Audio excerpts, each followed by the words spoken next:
একটা বড় সড় সিদ্ধান্ত নিয়ে ফেললো।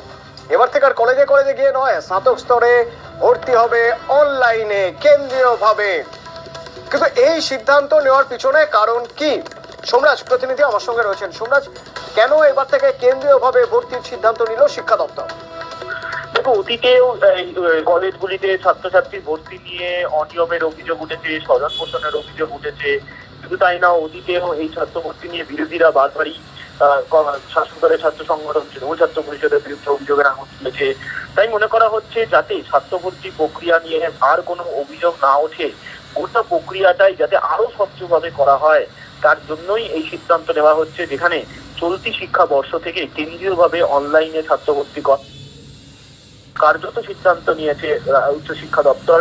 নির্বাচনী আচরণবিধি কেটে গেলেই এই বিষয়ে প্রয়োজনীয় জারি করবে উচ্চশিক্ষা দপ্তর বলে আমরা সূত্র মারফত জানতে পারছি। এবং আগামী